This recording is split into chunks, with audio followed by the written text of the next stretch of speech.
This is yours. Oh, well, thank you everybody for coming. Welcome to Point Pleasant Community Baptist Church. Been here 160 some years, and we're plugging along still. I'd like to open our session here today with prayer by our pastor, Jonathan. All right. Let us pray. We thank you, Lord, for being able to be gathered here today to learn about the first people on our land, the Native Americans in this area. We continue to ask you to continue to praise you and be gracious unto us and continue to help us learn more about this time. Amen. Amen. Thank you, Jonathan. No. No? All right. Just mute it. That's all right. I would like to ask somebody, maybe Jim, could you bump the thermostat up so it turns off the air to get comfortable in here for now? You can hear better. My name is Pete Hutt-Welker. I'm a trustee here at the church and have been for about, 25 years, I guess, since I met my wife, Debbie. And she's been a member here at the church since she was in the womb, right? We are an American Baptist church, not to be confused with Southern Baptists. They are different. I'll leave it at that. And recently, the history committee at the church, of which I'm part of, and Debbie and Nancy Tomlinson, my wife Debbie, Nancy Tomlinson, and Barb and Don Morris, who are here, we're on the history committee. So we started to archive some of the historical documents we have at the church. We have some documents that go back to 1849, and they kept minutes of all the meetings, and it's very interesting. If you want to read those minutes, you can go on our website, ppbaptist.org, and in the history part, you can actually see we've scanned those minutes, and you can read them. It's interesting. I particularly like the history, the minutes from the trustees, because they talk about when they built an outhouse out here, and I do metal detecting, so I'm going to go on that where that outhouse was. So it's very interesting. If you go to the website, check it out, the history page. So we decided when we were doing this, we realized we have a lot of history here, obviously, but we also have people in the church that are knowledgeable on some of that history. And we wanted to capture that. So we decided to start this series. This is the fourth session that we've done, and we're really excited about it. We're going to do more. And it gives people the opportunity, some of the older people here, an opportunity to tell about what they've experienced and to help us to document it. Today we're doing presentation number 4. The first 3 are on the website. They're videos. I'm videotaping here. Videotape. We don't use tape anymore. In fact, I bought $40 cameras that have better cameras in them than some of the higher expensive camcorders. So those are recording. I'm recording the audio. If you have a question, we'll take questions at the end. We have a microphone that we're going to hand to you so that we get it in the recording.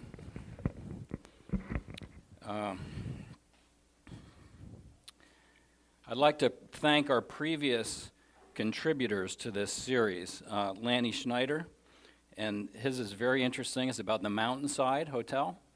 Mountainside, he grew up there. His grandparents owned it, and it's very interesting, so watch that on the website. That's a good video. And then also Jeannie Dobrin. Jeannie, you here today? There she is.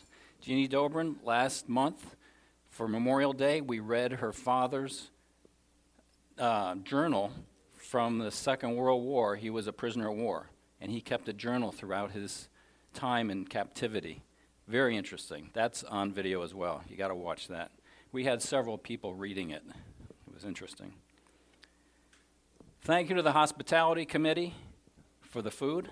Debbie. And everybody else, thank you so much. If you have a cell phone, if you could put it on silent or airplane mode or whatever you want to do, so we're not interrupted. If you have something important, obviously, you can step outside. Bathrooms are outside the door here on the right. Not an outhouse. No, we got rid of the outhouse. We're going to take questions at the end. Okay, so let's get started. I'm going to introduce first here Idalene Eisenhower. Idalene is a resident here in Point Pleasant, has been for some time. I'm going to let her introduce herself. Go ahead, Idalene. I'm Eileen Hassenauer. I lived here for 67 years now. My husband was Bill Hassenauer and Donnie Morris, and we were good friends. He was the first person I met when I came up here with Barbara and Don at the teenage dance on top of the firehouse. Anyway, that's me. That's all you have to know about me. I've been around a long time, and I know most of the people here and belong to different organizations and everything. All righty. How did you get interested in Indian I or was just Native gonna American? get there. Go ahead. Number one, I'm not no historian or anything like that. I'm a person with a hobby. A person with a hobby. When this stuff was found digging a rose garden behind my mother-in-law's house. That's when my hobby started. Over the years, my kids and I, when the kids were young and you didn't have any money, you took them to walk the creeks and walk the cornfields and everything else. So this is how we amassed all these artifacts. All righty. Idalene, I'm going to stop you for a second because I want to... I'm not loud enough? No, you're doing great. But I've got some other stuff I want to go through first Okay, before we that's turn you fine. loose on this. All right. Thank you. You got your video, right? I'll give you a break. Idalene did this presentation for schools in the area, right? Right. And so she's got her system going here. So our mission with the Point Pleasant time travel is to provide a forum and resources for sharing documentation of local history and to educate others through historical research and experiences. Hi, Randy. Hi, Alan. And this is Idalene, obviously. She's going to be presenting the Native American history here. Too much. Our next session is in September, and this is going to be good. This is exciting. We've got a lot of one-room schoolhouses around, as you know, and there's some in Plumstead and Tinicum. We are going to have a presentation on one-room schoolhouses, and we are going to feature people that went to those one-room schoolhouses. They're going to talk about their experiences at the one-room schoolhouses. That'll be good. That's in September. Hope you can make that one. Wait a minute. Is that somebody? No, these people are all gone. This is from 1900, so I don't think they're around anymore. You're not in that, are you, Deb? You never know. We are looking for people that want to present, and so if you have an interest, we could help you with setting up a slideshow or whatever, but we could talk about some of these things: prehistoric times, colonial settlements, Revolutionary War. There was so much history in this area. If you have an interest in presenting, let us know, and we'll do what we can to help you put something together. And if you have a suggestion on anything, just let us know. So now, each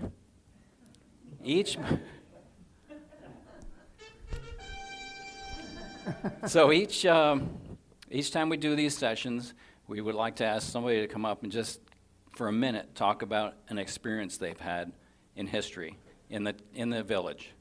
And so my wife, Debbie, has volunteered to do this. Again, she did it last time as well. And time before that. It's okay. It's okay. Is Laura here? Laura? Laura Kruger, I don't see her. No. Okay, well, I wanted to say that Laura I've known her for 30 years, and she used to tell me I have this phrase I always say, when I was a little girl. Mm-hmm. Right? I can attest to that, yeah. Yeah, I say that a lot. So anyway, when I was a little girl, my grandmother Mrs. Ferentz, lived up Ferry Road and had a wonderful garden there. And when I was little, I'd say, can I dig in the garden when you're digging in the garden and try to find some arrowheads? She said, sure, you can do that. I never found any. So 30 years later, that garden was my garden. I was grown up, and that was my garden. And I thought, I've got to find something in this garden that is exciting. And I looked, and I was digging, and I looked. I got to get it out of my pocket, Peter. Okay. So I saw this thing sticking up in the dirt. Do you know what that is? A rock? Scraper. Who said that? Scraper. It's a hide scraper. Hi, Brad. Yes, and this is, how many people here are left-handed like me? Well, you're out of luck because it's a right-handed scraper. So I'm going to actually, they use this to scrape the extra fibers from the meat off the hide or to soften the hide. And you can actually, I'm going to pass it around. Don't drop it. Don't lose it. If you lose it, it's going to be a, never mind, not a human hide scraper. No, I'm sorry. I wasn't going to say that. But you did. In the right side here, there's actually a place to put your thumb to hold on to this. And on this side, it gets thinner as it goes down, so you can hold on there, and you could scrape the hide. So that's my treasure for my garden. So I'll pass it around. Okay. Thank you, Debbie.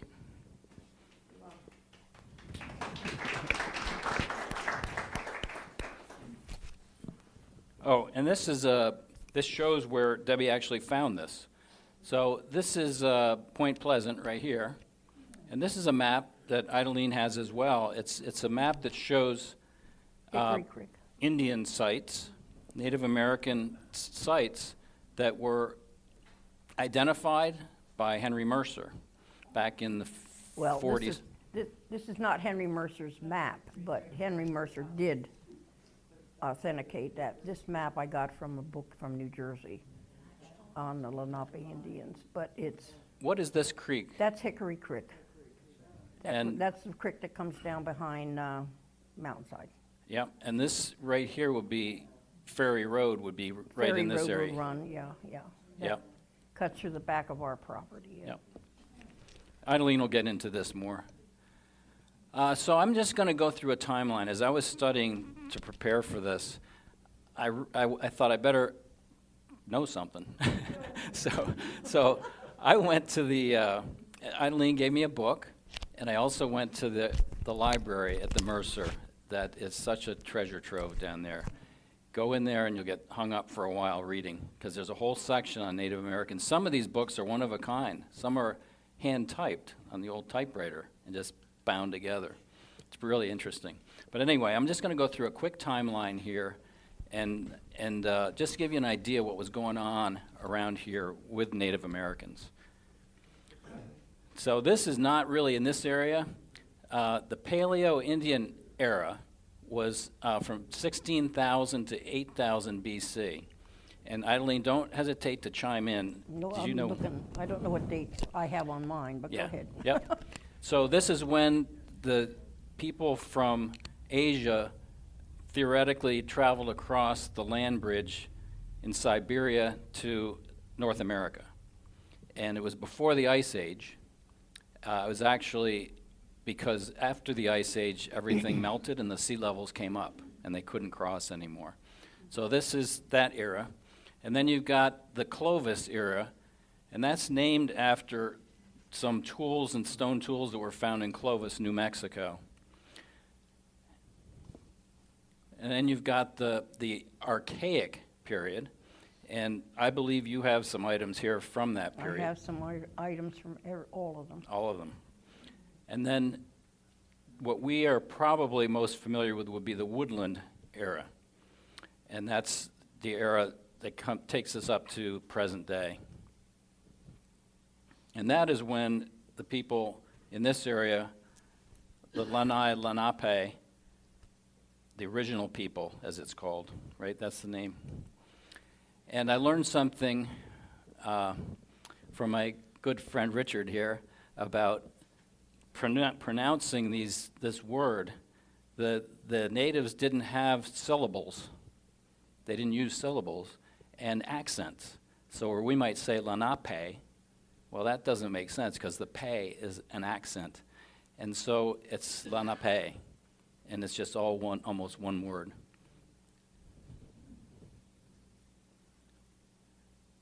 This is their territory: southeastern New York, eastern Pennsylvania, all of New Jersey, and parts of northern Delaware and Maryland. So this is the territory of the Lenape. I can't say it without having an accent on it. So this is when the Europeans came. This is where it really gets interesting. What these people went through in 100 years is just, and as you start to read through the history, it's complicated. So I had trouble picking out just key things that might make it a little more understandable. So in 1664, the first settlement was at Tinicum Island. It was the Swedes. And that was later taken over by the English. But the Swedish settled on Tinicum Island. That's where the airport is basically right now, Philadelphia Airport. William Penn was granted land by King Charles in 1681, Pennsylvania, and he had an agreement, and he really wanted to keep the peace with the natives and have them all live together in harmony, and he did a pretty good job of that, the first people that came. But then he died, and his sons took over, and greed took over.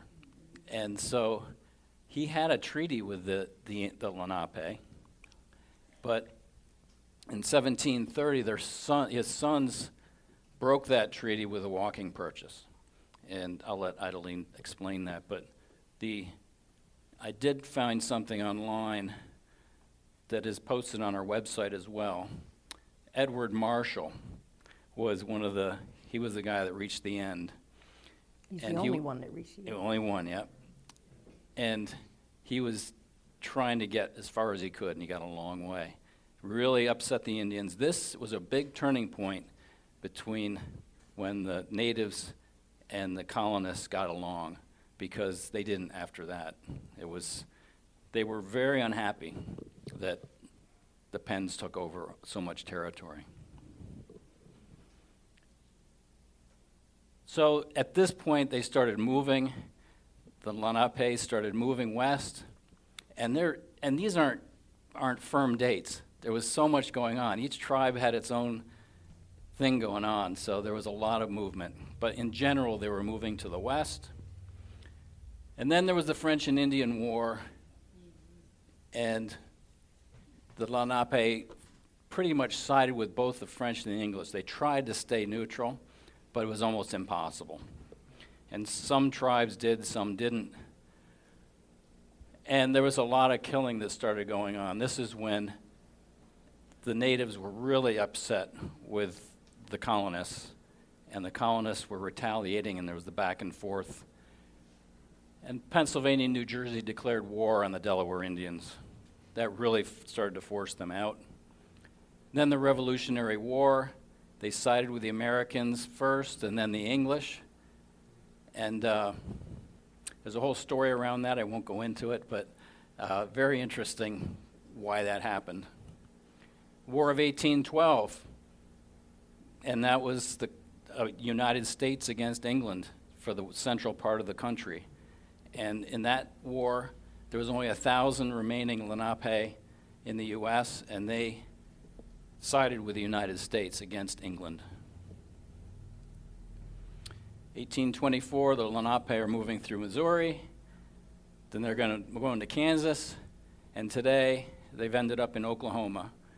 And in 1867, when they got to Oklahoma, there was about 1,085 remaining. And most of them were females, for obvious reasons. Most of the men were warriors, and they were killed off. So that kind of gives you an idea what these people went through. It's just amazing. And there's so much in between here, and it's so complicated. What a upset it must have been in their lives to have something like this happen.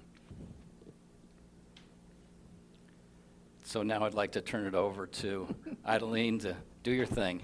See where I should start from now, huh?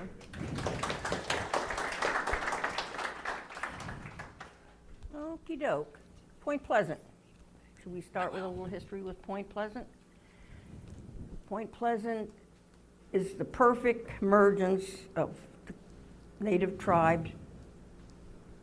Look, all your roads coming from the mountains, along the river and everything were all native trails. And they came here and they fished, and when the fishing was done, they would leave, go back to their villages, wherever they were, and go on with their life. But Point Pleasant is a perfect. Where the pumping station is now was where they would cross the river because it's the lowest, and that's why the pumping station was literally built there. There was a mound there that Henry Mercer excavated, and there was no burial there, but there were artifacts. That site there alone is at least 10,000 years. And all along Walter's Nursery and all of that is at least 10,000 years, because it was a great fishing area. The ground was, if they were going to be there any long period of time, they would plant some food. When it come harvest time, they would harvest it, and the men would go hunting. The women would be back in the villages again. So, perfect little area. When my father-in-law found that artifact there, it just hit a little, and I always was interested in Native Americans, but that really did it. We're going to go first now here to the Paleo-Indian period, 18,000 to 8,000 years. Their weapons were knives and spears, clubs. They hunted the big game, the big animals, the mammoth, and everything that's extinct now. They have very little evidence of where they lived or anything because they did not have villages. They followed the game that they had. So that's the period where you have the least of. Now you can read about and envision what it was like, but no one really knows what it was like. But in this area we have the Paleo-Indian artifacts, and if you look at this little man here, he was pecked into the side of a cave. My kids found that many years ago when they were just really young.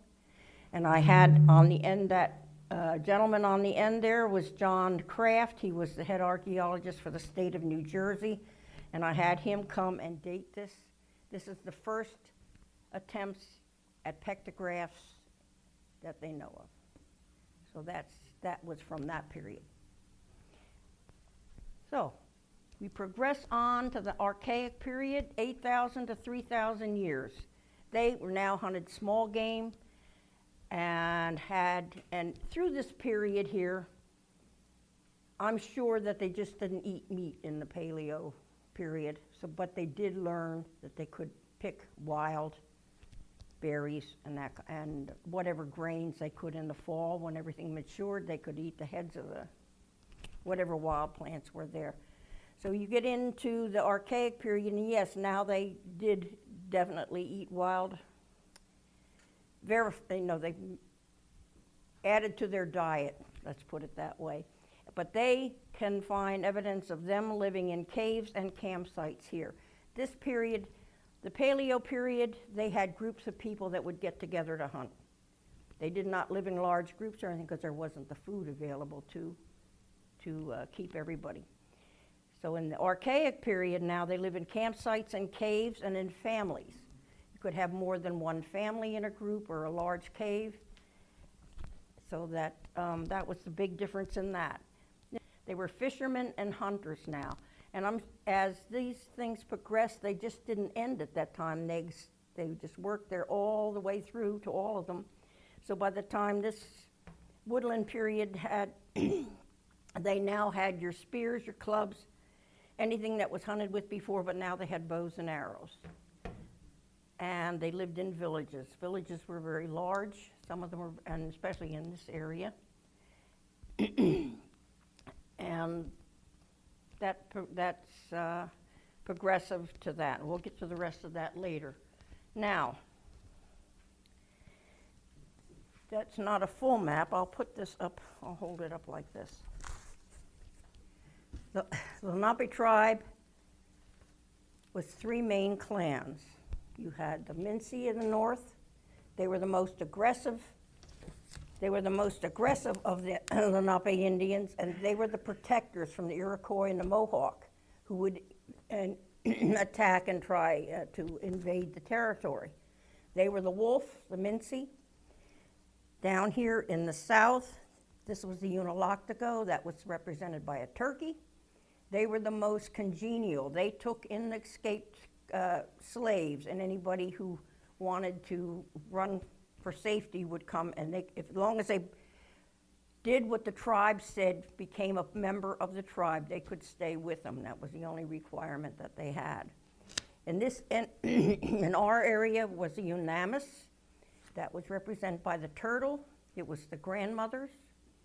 It was the largest encampment, and these were actually the main leaders. And one of the largest villages were there was along the Neshaminy Creek. And I'll say grandmothers. At no time were there more than 20,000 Lenape Indians. By the time the white man came, there were like 2,000. And by the time the Woodland Indian period came to the end, there was probably like 600. So it was, civilization did away. As soon as the Woodland Indian period of life ended the day that the white man came from Europe to the States. Alrighty, it was definitely a matriarchal tribe. That meant each one of these had their specific chiefs. They each had their own culture changes. They each had their own language. But it was something that they could all understand, even though it was in different dialects. So, grandmother's sitting here, and she didn't like what this one said. You're not going to do that. You can't. You're done. And the women ruled, so that was it. So it was a matriarchal, mainly because you had your village. The men were the hunters, and they would go, or they would help with what they had to in the camp, and then they were gone. They went hunting. The women and the elderly stayed in the camp and ran the daily life of the tribe. I'm sort of trying to remember what I forgot here. Anyway, it was a matriarchal, and so basically the women picked the leaders. They didn't like the guy, he was too aggressive or whatever, it was gone. Alrighty. Like that. And in this period here too is when they developed pottery. And you can still find, pottery sheds, but you never find a whole big piece because it was made out of sand, gravel, oyster shells. I have a few pieces of that. Anyway, the men went away. I mean, they came down here into this area for fishing, and they would smoke it. They would fish, dig clams, all that, and not only here, but when they went to the ocean, the same thing. They would smoke everything that they got. When I was in Alaska, I was going down the road and I saw a bunch of fishermen, and I got out and I walked over and they were collecting clams, and men and boys were in the water collecting the clams, and they would bring them up to the women, who would shuck them, smoke them, or clean them, hang them up to smoke right then and there. The same way that the natives did all of those thousands of years ago. That's what I like to do when I travel, is to join in with the locals. Okay. I have a few, let's see here how we should go on this here. No matter how much these people have progressed, they were still as totally Stone Age as they were back in the Palo period. They had not learned how to take metal out of the ground or how to form metal utensils, arms, or any of that. That's why they remained a Stone Age. And as you can see, these axes, there's all sizes and shapes. Most of this stuff here, well, there's a little picture here in this window, and this is one of them. During a low, very drought period here in the area, my son and I walked from Point Pleasant to Frenchtown, and that picture there shows all of the artifacts we found in the water, walking in the water from Point Pleasant to Frenchtown in 1 week. So it's really heavy.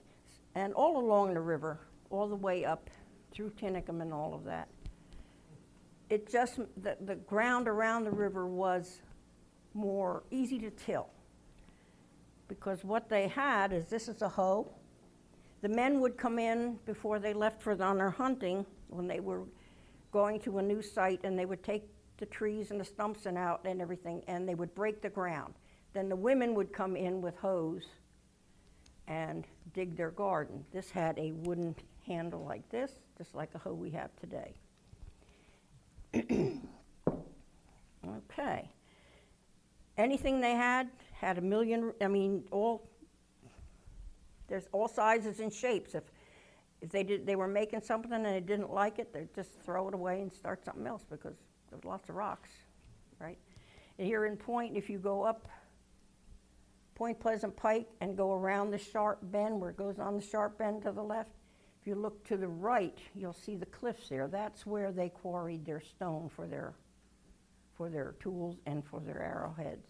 But you got to remember that way back then, ground level was much higher, so you have to look up here to see where they quarried the stone from. Okay. Hammerstones. This was their main tool. And you find a lot of them if you're walking along any place, and all you have to do is look for something that doesn't look natural. And you'll see here, this rock here, it's got a little indent here and a little indent here. Well, that's where they held it. And then they could use it like any hammer that we have today.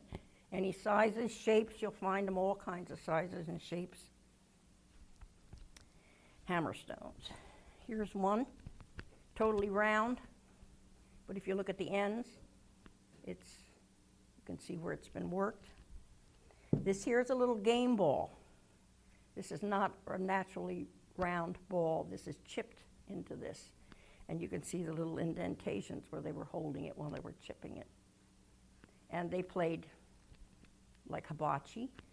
They were played lacrosse. Lacrosse was their main game. They liked wrestling and all that kind of stuff. They loved to have a good time, but the good time was held after harvest.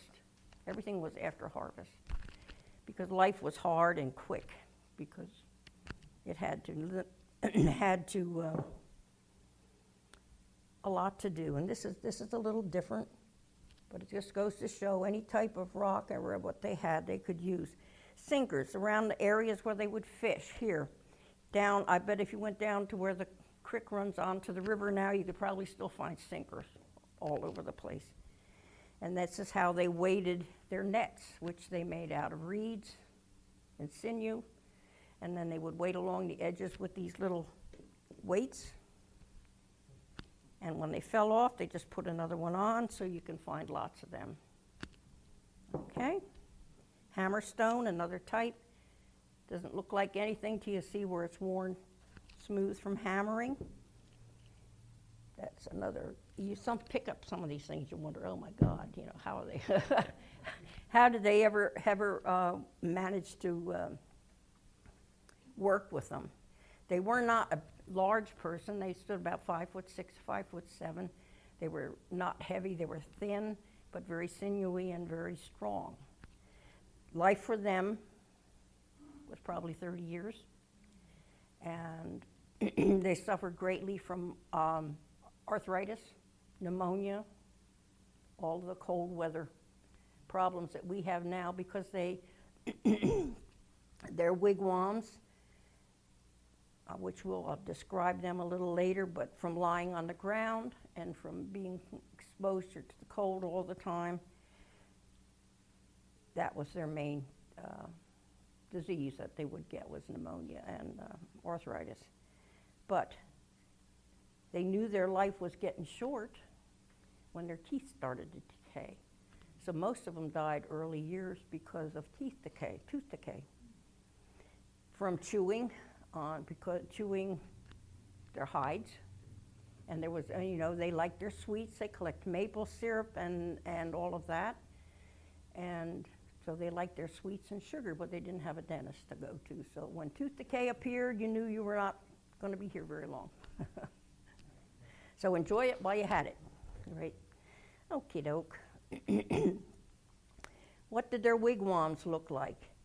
Wigwams were made out of saplings. They were bent into the shape that they wanted, and then they were covered with either animal skins, reeds, any type of tree bark that they could peel off in the early spring. And the inside, they were all lined with, in the winter, with animal skins to keep for like insulation.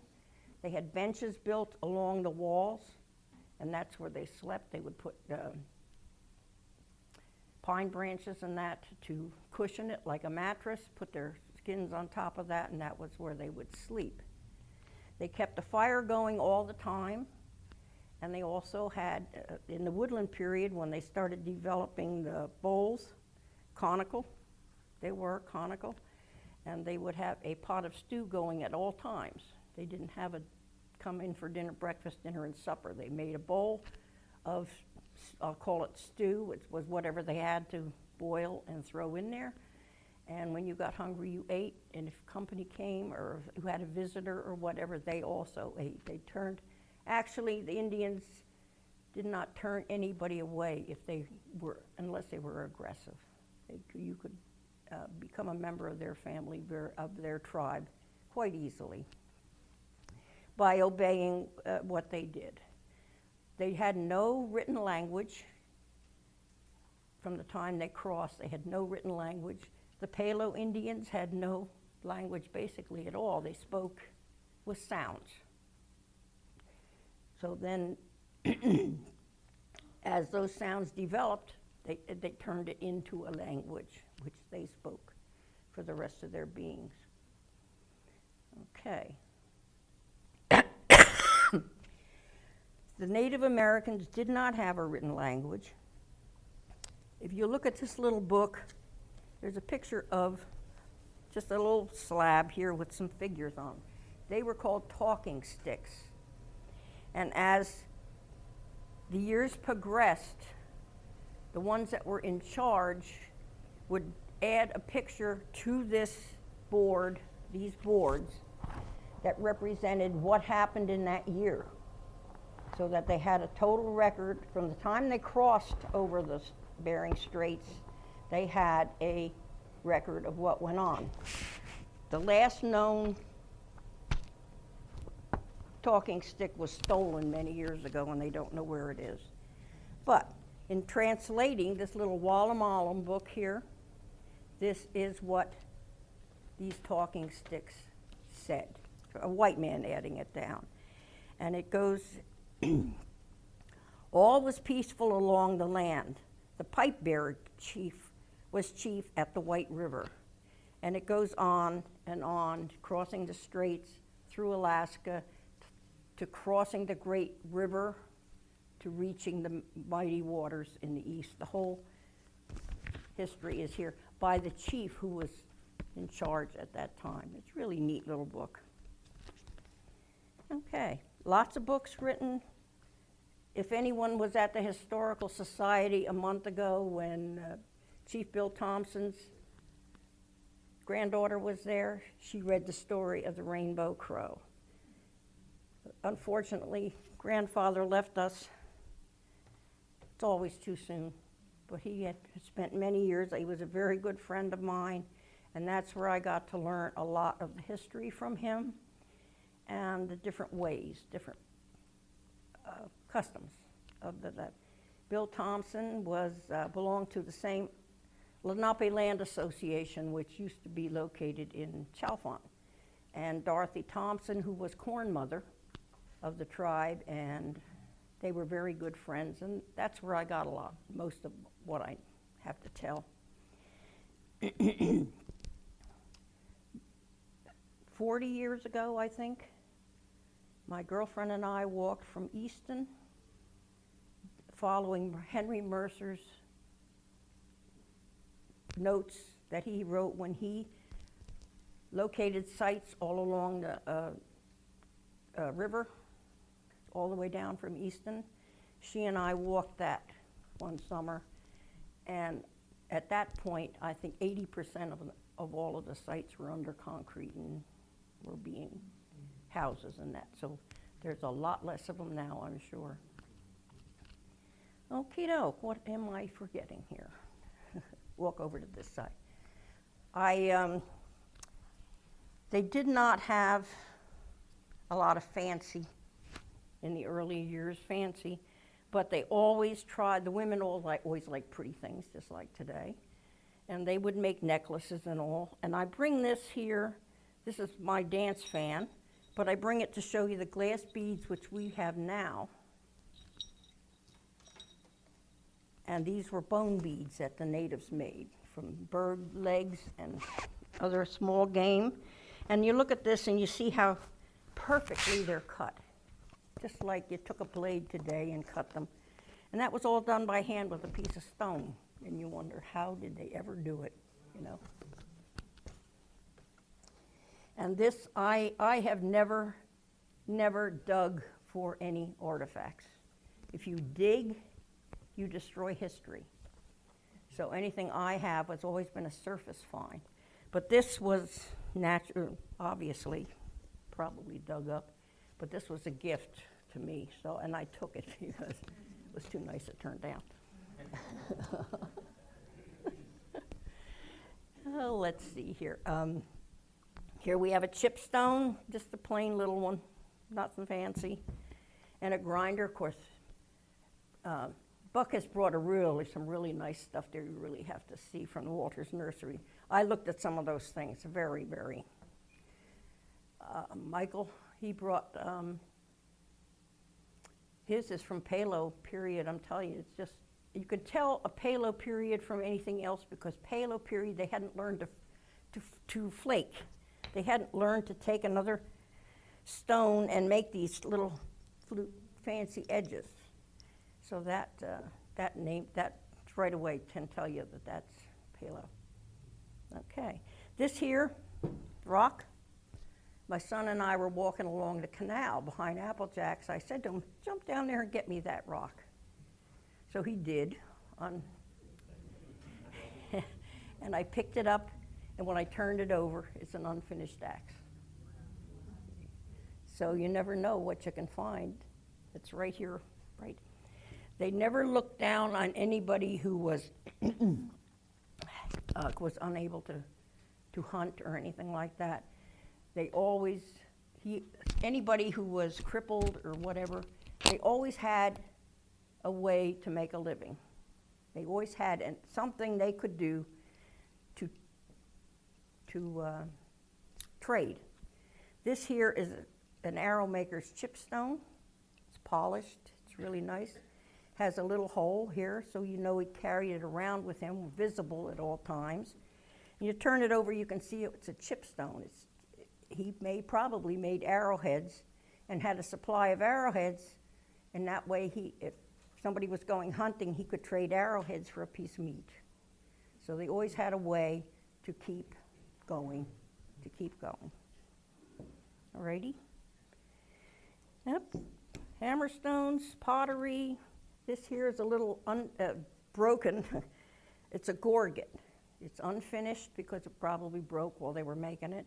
But if you look at old Indian pictures, you'll see they have a necklace here like this. Just turn this over. This is half of it. I tore this field apart for the whole day trying to find that other half of this and could not find it. But it just, to find something like that, and most of the stuff you find now is broken. And I haven't been out for years because now it's at shore to get ready to go out. But that's a treasure. Is a treasure, a piece of history that just, you can take this and hold it in your hand and just, any one of these. I'm a nut for history. I love local history. And I swear I can pick anything up here and hold it and feel the vibe in there, the life that was there. Yeah. And pictures, this picture here is some of the artifacts that were found at the pumping station when they were digging from the pumping station.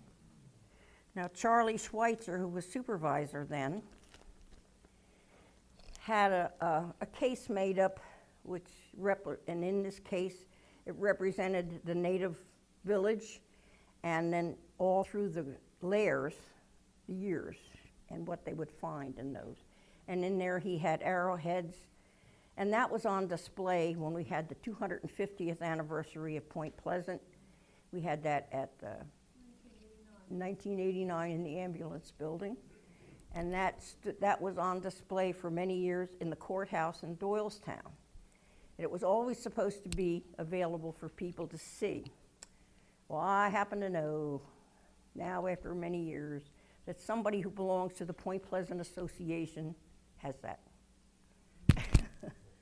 Would love to see it come back and be part of the museum that the Historical Society in Plumstead just finally got a building, the little chapel in Danborough, and we're going to have a museum there, and I would love to see that there. Yeah. And this stuff will all be there too. Lanny Snyder, when he gave his talk on Mountainside, he told of his grandfather, he in the gardens. He amassed a beautiful collection of artifacts. And he gave them to me one day, and I donated them to the Historical Society. They will be on display in the museum, along with Lanny Snyder and his story.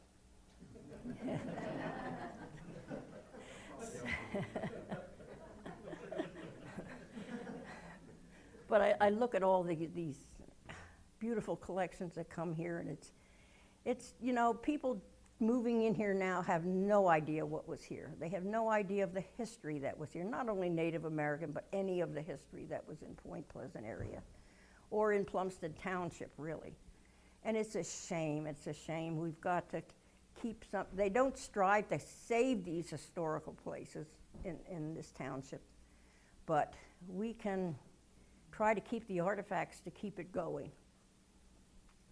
I know I've fumbled through this and forgot a lot, but anybody have any questions?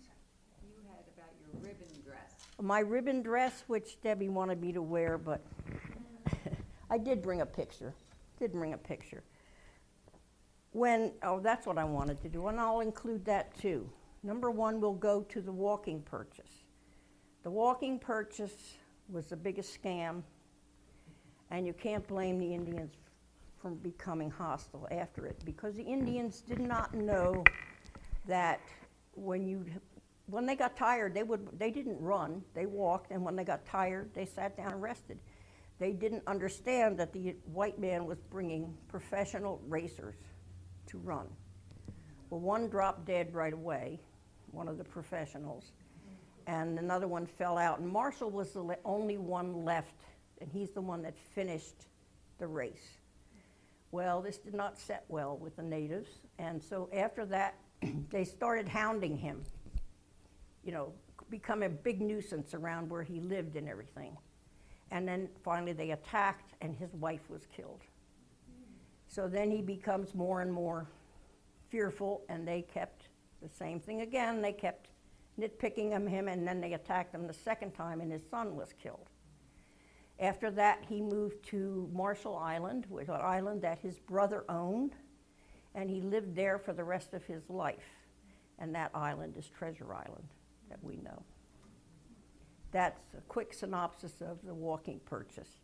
The Trail of Tears, we call it the Eastern Trail of Tears, was the evacuating of the natives out of the eastern, pushed them west.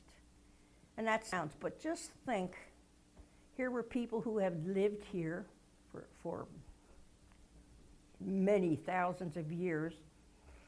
Everything they owned and everything, they had to carry on their backs, or they had no way to survive. There was no place to eat halfway there, or a quarter of a mile down, or an inn to get a bed in, and they were in totally different areas and different conditions than what they had lived here. By the time they reached the western border of Pennsylvania, there were tribes that were totally destroyed from white man's diseases, which is another thing that they had to deal with along the way.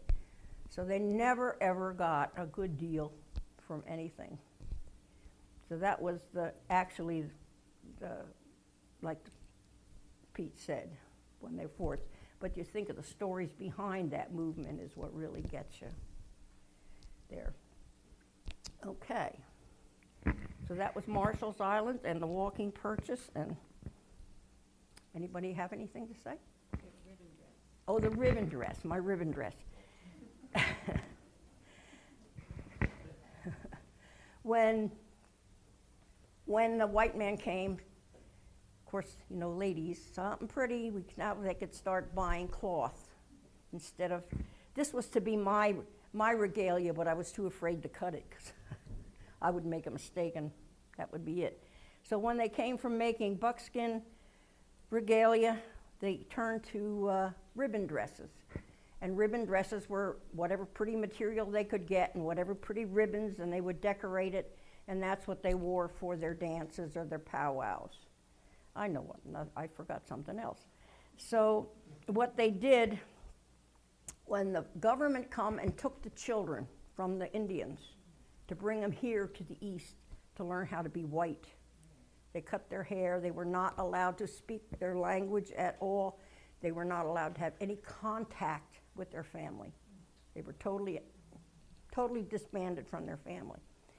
The mothers finally realized these kids weren't coming back or anything, so they would take pieces of their ribbon dress, the little ribbons, a piece of cloth, and they would hide it inside of their children's clothes.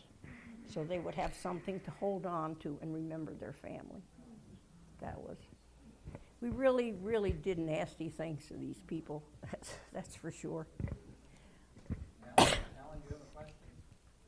Yeah, we were told that when they excavated the pump, that some sort of required digging.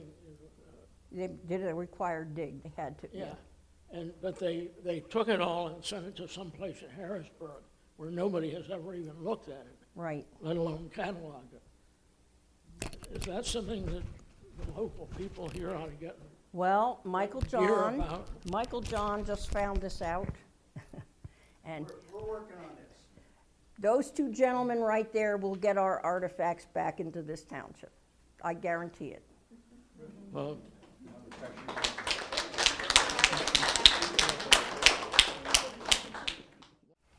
Eileen, you had mentioned Walter's Nursery. Our family collection up there, we have a display in our conference room on a table, and anybody's welcome to stop in and take a look at it. We're open from basically 9 till 4 on weekdays. My grandfather did a lot like what Eileen's doing.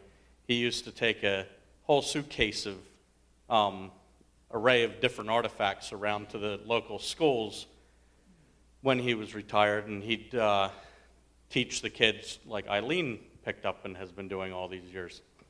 My grandfather passed away in the 80s, but the collection was started by my great-great-grandmother's brother, who was an amateur archaeologist, and he collected things from all over the Tinicum and Plumstead area. So we added a lot to the collection just from digging in our nursery. So it's a nice collection, a cross-section. And as your mother's necklace is. Yeah, my mother's wearing a necklace that was a drill stone found in our nursery, and it was in such perfect condition, she had a jeweler make a latch that wrapped around it. So no drilling any holes or anything, but she has been wearing it for years. I'll take that. like I said, they did not, they made necklaces and everything. And this is my medicine pouch. It's made out of leather, but in there I have a Herkimer diamond from digging Herkimer diamonds. I have cornmeal for blessing, little bits of sage and sweetgrass. Anything you find, a bird feather, whatever, it's a gift. When you get a gift from Great Spirit, you always leave a gift. Even if it's a lock of your hair, something, you always return a gift from anything you get. That's my jewelry when I'm out.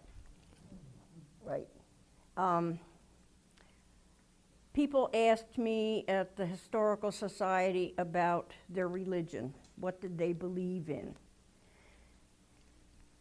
They believed in a great spirit who was the creator, who had Mother Earth, and Father Sky, who had two sons, one of good and one of evil. Does that sound familiar?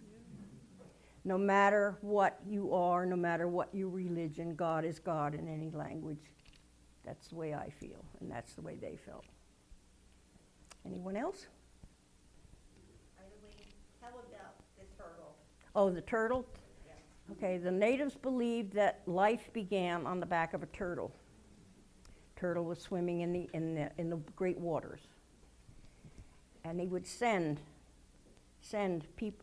animals, everything, off into the water to see what was there, Finally, duck went down, and duck returned with dirt, and he would leave it on top of the turtle. Go back and get more, and from that dirt grew the tree of life, of all life. And that's how they believed that the earth began. Beautiful, beautiful legends and things like that. Good afternoon. My name is John Danaher. Hi, Richard. I've been the caretaker of the Point Pleasant diorama since 1988. Oh, It was about 2 years where I didn't have it. I was out on the road. isn't that wonderful? I work in the music business. And I refound it down at the Churchville Nature Center up in the attic. Wow, That wow. was years ago, 25 years ago. Now, I've since had it. It was built and designed as a educational tool. And my then girlfriend, Barbara Simmons, and myself, we would take it around the schools, and she knew more about the archaeological end of it, and I knew more about the pump plate. Right. So together we do this. Ever since, well, before COVID, I've had it. It's scheduled to go back down to University of Pennsylvania to get, it needs a little bit of repair, and I'm getting a custom-made road case for it. I have half of it right here, which Oh, how opens up, wonderful. which I'd like to show you at the end of your thing. I want to get it up on the table or Yes, something. yes. And then there's a bottom to it, but I couldn't lift it by myself, so I didn't bring it. But this will give you an idea. And the artifacts that are in here, so I can contribute a little bit, bringing the artifacts back to Plumsteadville.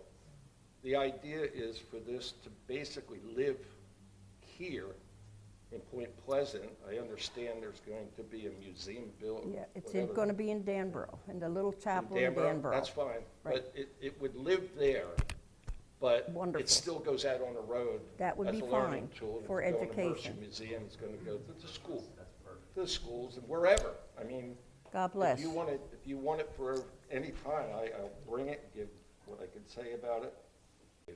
So.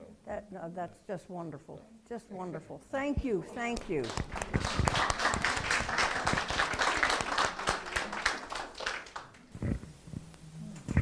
All right. Yes, son? I was a vagabond for many years, and I traveled across country, and I've been to the Trail of Tears, and I was in North Dakota, and I awoke on a bench with my dog in the middle of a festival, a Native American festival. Dancers were everywhere. Mm-hmm. I didn't have anywhere to go because it was the first time I was on my own. And a woman passed by. Her her name was Dawn, and she welcomed me that day into her home. Her mother also became a mother to me, Mother Hotbread. She has passed, but she is a Canadian and Indian, French Indian, Native American. They housed me, they kept me safe, and I used to clean with her at a hotel. I just wanted to speak about her. It's wonderful, wonderful, wonderful. Natives believe that once they pass, if we keep using their names, they cannot walk the rainbow until we don't use their names. So we do grandmother, grandfather, things like that. The Rainbow Bridge, when a person passed, took 3 days to pass over the bridge. And this gave you reflection time to see where you should go, how quickly you should enter into the gates. This story here, this little picture here, I always included. All camps had dogs. Dogs had many purposes. They were pets, they were guards, they cleaned up all the mess in the campground. When they died, their owners died, if they had abused that animal would not let them cross the bridge. They would not let them cross the Rainbow Bridge. Yeah. Anyone else? Talk about the family, that little boy courting the young. Oh, the marriage ceremony. When girls and boys became of age to marry, the boys had to be able to provide. So they had to prove to the camp that they could, number one, provide food for the new bride, for the bride's family, to anyone who needed help. He would have to go out and hunt, bring back the game that he got, which was mainly deer for a marriage ceremony, and he would divide it up to show, first of all, to the young girl, to the girl's family, to show them that he could provide. The marriage ceremony, but that was a time in his life too that it was all done in secret. He was supposed to be hidden in the brush and everything, and they made a flute. That was their only musical instrument, was a flute. And he would get his own song. He would create his own song, which he kept for the rest of his life. But he knew that this young girl either had to go get water, was on her way down to bathe, whatever. So he would hide in the brush and play his flute. So that when and then he would start bringing gifts to her family. And if she was receptive to it, she would bring him, the family would come out and she would bring a bowl with corn or food in it to show that she would prepare the food that he brought. And that was their marriage ceremony. Very simple, but they proved to each other that they could do what they had to do. Anything else? So one of the things that I learned in researching is that when the Europeans came here, they brought all kinds of stuff that just was amazing to the natives. And they traded. And obviously they traded, the natives had no idea what they were giving up when they give up their land. Would you like to comment on that? And I wanted to say two things. Today, if you want to see the best collections on Lenape Indians, you have to go to Europe. You have to go to England. That's all the ribbons. They had beautiful capes that they made out of bird feathers. Some of them were even made out of hummingbird feathers. Beautiful things. You don't see that here in this country because it all went to Europe. And also the State Museum in Trenton has got a dugout canoe and all of that. They have a nice museum on Native Americans. Yeah, and as they traded with the natives got used to having this stuff. And slowly they gave up anything to trade. It was furs, but they ran out of pelts. And there was other things that they traded, land, but eventually they didn't have anything to trade.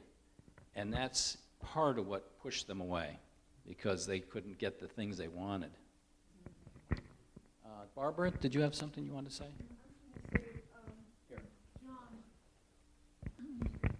John Walter, Ginny Weaver, she's still here somewhere. We went to Eulerstown School in the Tinicum district as kids.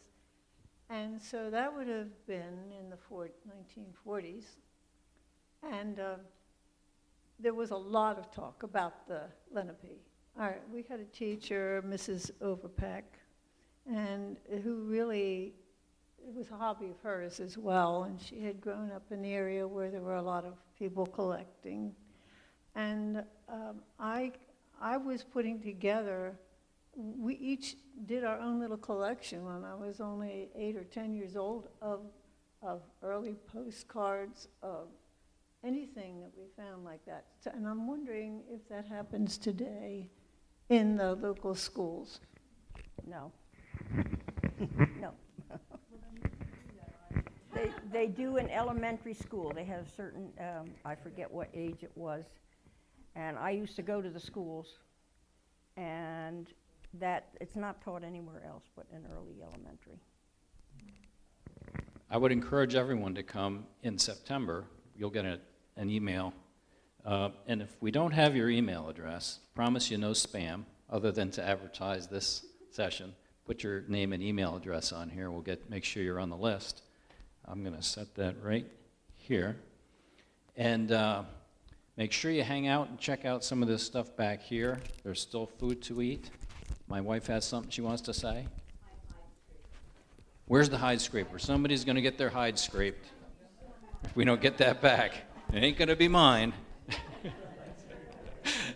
Anyway, thank you everyone for coming, and we hope to see you in the future too.